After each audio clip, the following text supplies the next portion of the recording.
Pokoknya sampean yakin pangeran iku kondang. Islam itu dipimpin kiai keliru ya mlaku, dipimpin kiai bener ya mlaku, dipimpin kiai gonta-ganti ya mlaku. Teng TV sering ana berita ustad sodomi, ustad ngene-ngene. Wong ya ora terus gedeng Islam, ya nyalahno ustad iku. Ya ana Islam dibajak, ekstremis ya muni Islam, sekuler ya muni Islam, liberal ya muni Islam. Ya Islam ya baik-baik saja. Ora ono masalah kan, biasa mawon. Yo ramene dunyo. Riyen Rasulullah niku rak sae-saene tiyang niku mawon disisipi tiyang munafik. Karena ndak ada cerita pendapat itu memuaskan semua napa pihak. Rasulullah rak kesayangane pangeran. Niku pun ndak bisa memuaskan semua orang. Sehingga orang yang kecewa ya jadi munafik. Pemene trimo kiai, trimo presiden, trimo kapolri, trimo pangam, enggak bisa. Apapun konsepnya itu enggak bisa. Mesti ada yang setuju pendekatan ekstremis itu persuasif. Sing sitok gak harus tegas. Kalau gak tegas gak bisa membasmi seakar-akarnya. Sing jare persuasif, nak tegas mereka dendam malah kacau negara. Sing sitok kalau gak tegas mereka ngelamak. Itu kan ra iso selesai. Akhirnya nyelesaino aku sing pimpinan nurut. Akhirnya sing pendapatnya gak tinggung. Nurut ya nurut mergo dipecat tapi terus balelo sithik. Balelo apa? Sithik-sithik. Masjid ge ngoten nasibe, kiai ge ngoten. Kulo nek di murid kuatah, di santri kathah sing kiai ge kathah. Wono kiai niku sowan kula, Gus, masjid itu ape nganakno zikir Ramadan. Dadi 24 jam full mulai bar subuh sampai sahur. Saking semangate ibadah Ramadan. Terus ibadah ning dia muni takok, ya teng masjid. Dadi masjidé ben makmur, terbaik masjid makmur. Tak omongi. Lah apa ngarit itu ora ibadah. Apa dadi satpam mergawe iku gak ibadah. Apa nyupir angkot golek nafkah ibadah, kiai kok goblok kira karuan aja muni ngono. Astagfirullah, iki ora urusan iku, Gus. Ya urusane mergo ke takmir dadi ben keren, pas ke takmir masjid rame ngono. Berarti sing nama baike kan kuwe. Nek pengiran ra butuh iku, pengiran kepingine seorang bapak golek nafkah. Anake kepingine sekolahan ya satpam teko, ora teko alasane itikaf. Kepingine pangeran ya bis sing tetep jalan, dadi wong sing nyetop iku ana bis aja kok mandek mergo itikaf ayo mending ngono. Kecewa lho. Wes bae ku piye dicapik ra dukung. Padahal mek kula yo nyucup yo hormat tapi tetep gremeng mergo idenya enggak keturutan. Ya kula yo ngerti rai-rai ngono iku yo biasa wae cara kula biasa. Tapi suwe-suwe yo sadar den. Bareng ngajak wong do ora gelem akhirnya sadar. Jebule ngandel jeneng nganggo sembang kula yo suwe wong luwih ngandel aku timbang kowe. Lah bento tapi ngandel kowe wong aliran sesat ta. Ya masjid itu anggere sono salat jamaah iku ya wis rame cara pangeran. Ora perlu rame banget. Nak rame banget terus bakal pentol leren, satpam leren, supir angkot leren. Nah iku jek sepele. Dokter leren. Wong ape lara. Ape lara ape berobat ra iso. Nak larane emergensi astagfirullah minamikum taqabbal ya karim. Sajane semburu leren maling leren, copet leren. Iku ape nek iso ngumpul lho iku. Makanya ngaji itu ngambil wong alim kan, karena orang alim itu yang tahu duduk perkaranya agama. Seorang lagi yang tahu duduk perkaranya agama. Nabi itu kalau ngendikan itu sampai sahabat itu gak bisa menampung. Kadang menyebut kebaikan satu majelis sampai 63 sampai 70. Misalnya Nabi ngendikan al imanu bid'un wasituna bid'ah. Iman itu ada 63. Terus nyebut terus. Pertama ngendikan a'la la ilaha illallah, tertinggi adalah kalimat tauhid. Wa adnaha imatatul adza anit thariq, terendah adalah menyingkirkan hal-hal yang mengganggu tiang apa? Mukmin atau mengganggu jalan. Terus ngendikan seperti itu. Sehingga pernah suatu saat Rasulullah itu ngaji di masjid. Rasulullah itu ngaji di masjid. Nabi kalau ngaji di masjid itu memang di teras, jadi terbuka. Terus ada pemuda santai dengan santainya nggo pacul, ngliwati Nabi ngaji diliwati. Nggo pacul. Ya santai. Singkat cerita semua sahabat itu mencibir. Celaka betul pemuda itu. Ada Rasulullah ngaji tidak ikut tapi dia berlalu saja bawa cangkulnya. Kata Nabi, kamu jangan komentar demikian. Jika dia kerja menafkahi ibunya yang lemah atau anaknya yang lemah, dia juga ibadah dan itu juga sunnahku. Akhirnya sahabat mereka sadar. Jadi untuk meramaikan Islam itu tidak harus semuanya ngaji di masjid. Sing ape kerja ya ben kerja. Yang penting ora dadi germo.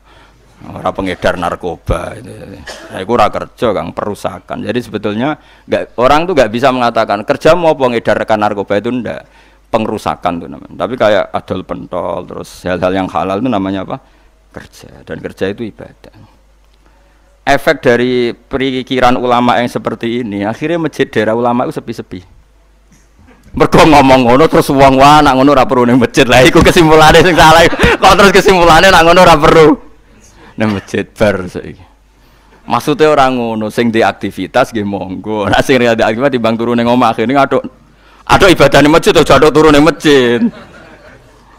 Nah, akhirnya daerah-daerah tertentu sing akeh ulama mesti masjidnya sepi, tak jamin. Jajal gitu lho ning Rembang. Oh, tambah sepi. Karena ulama cara berpikir jong kerja ya ibadah, ngernet ya ibadah, mulang ya ibadah. Akhirnya mau masjid pas tarawih. Iku yang golek sing cepet. Tapi kunane kuno, Nabi sekalipun itu yang namanya orang yang mendengar, tetap ada yang menolak. Konsep perang di luar kota itu kan secara teori militer itu rasional. Bikin kontak ya rasional. Tapi orang yang berpendapat tadi, ya Rasulullah kita di rumah saja, itu ya gelo. Kayak tadi, orang yang ingin memakmurkan masjid kemudian, kan saya seperti itu ya gelo. Kalau pikiran saya, suatu saat dia sadar, intinya sadar, terus sowan saya sadar. Karena ya muridnya ada murid beda angkatan ya, dia semi-semi teman sama saya. Tak omongin ngene, cong kowe nak pancen seneng masjid tenan, masjid itu aja dadi problem bagi umat. Misalnya gini, aja sampai kenapa ora nyupir angkot demi nak mirno masjid, kenapa ora tugas satpam demi makmurno masjid. Berarti masjid ini menjadi problem penghalang dari sistem sosial ekonomi. Kowe seneng masjid darani problem. Kowe seneng masjid dianggap kambing hitam. Ya sudah, sholat jamaah saja, sholat jamaah di masjid. Terus yang nganggur-nganggur ya ke masjid. Tapi kalau yang sibuk ya monggo, asal itu halal ya ibadah. Ketika Nabi setiap aktivitas muslim asal halal itu apa? Ibadah. Makanya kita harus. Nah, tapi kan pendapat seperti ini itu kan kadang dibantah juga. Tapi ke Ramadan Gus tahun pisah, nosok ngunjina rasa setuju. Tak bukti kalau dia hadun nafsi tak tes. Ya wis aku setuju. Syaratnya ketuane takmir ra kowe. Dadi masjid rame pas kowe ra ketua takmir. Isen deh karena dia ingin punya prestasi. Berarti sawang wow pas dia ketua takmir hadun nafsi enggak? Hadun nafsi pasti dia itu cari. Ya jajal pengajian sing gede-gede. Mereka pengurus takmirnya kepengen pas era ini tahu pengajian geden.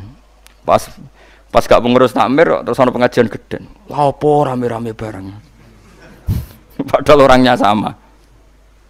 Nah itu ulama itu tukang ngomong seperti itu. Mungkin menyakitkan, tapi ulama itu terus ngomong seperti itu supaya agama ini dibawa berdasar ikhlas, bukan hadzun nafsi, bukan kepentingan pribadi.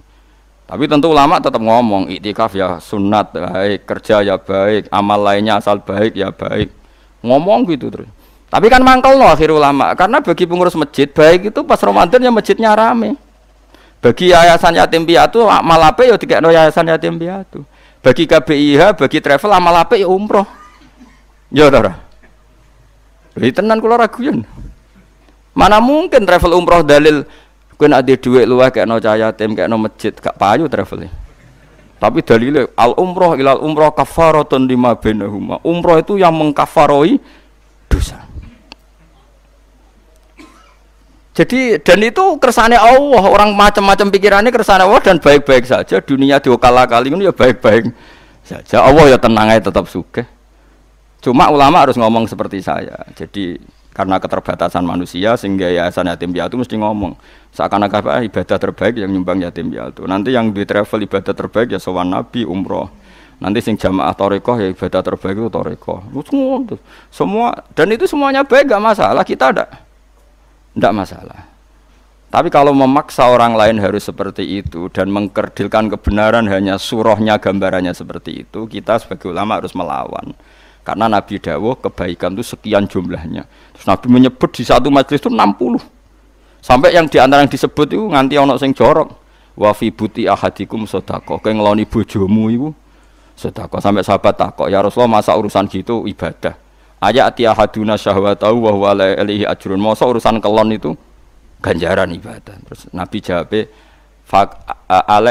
kata Nabi, "Faqih falawadu'a fi haramin akana alaihi wisrun." Kalau andikan dia meletakkan mental seksnya atau aktivitas seksnya di luar yang halal, apakah itu tidak dosa? Iya ya Rasulullah. Terus kata Nabi, "Wa kadzalika," begitulah kalau diletakkan di halal dia juga dapat apa? Paha. Terakhir Nabi ngendikan takufu syarraka anin nas fa innaha shadaqatun minka ala nafsik. Jika kamu itikaf di masjid tidak bisa, adol pentol tidak bisa, jadi satpam tidak bisa, aktivitas sosial yang menguntungkan orang lain tidak bisa. Takufu syarraka anin nas. Yang penting kamu tidak berbuat buruk yang merugikan manusia. Sehingga sampai ada riwayat dari orang sufi, ibadahnya orang zaman akhir itu tidur. Karena anak tidur itu gak ganggu wong. Iya. Paling bojo tok sepeten. Tapi kan yo nyopet yo ora, zina yo ora, ndelok wong ayu yo ora. Nah, itu sampai Nabi terakhir nyebut. Dari sekian kebaikan tuh kalau enggak mungkin kata Nabi takufu syarraka anin nas fa innaha shadaqatun minka ala nafsik. Sementing kamu tidak melukai atau merugikan orang apa? Sehingga misalnya ulama kok ngerti ada orang tidur di rumah, wong apik, gak ganggu wong. Ana bajingan mati, wong apik, ora iso bajingan meneh. Nah, akhirnya masyhur orang krono bajingan mati, kiai tenan yo. Saya nggih mayit niku, wong gak siap meni saya. Bajingan sih. Saya padahal ning atine kiai nek mati ya apik dong ora iso bajingan. Akhir dari bajingane ya wis mati. Lha sekarang ngakhiri bajingan apik ta elek? Apik. Berarti matine elek ta apik? Apik. Maksudnya kiai iku apik matine ora apik wonge. Lah wong gak trimo pikirane apik iku. Wonge. Lah kiai wis ndake pinter maksudnya apik nggih niki. Ngomong keberatan. Ayo menapik, ya sesuk kan wedi yo. Nggih apik. Lah itu ilmu. Jadi ngaji ilmu itu orang harus punya kesiapan pendapat meskipun itu kita tidak siap.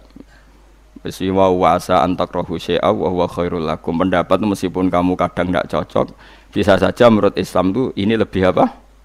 Baik. Karena tadi kebaikan itu sekian bentuk. Bisa ulang, kebaikan itu sekian apa? Bentuk.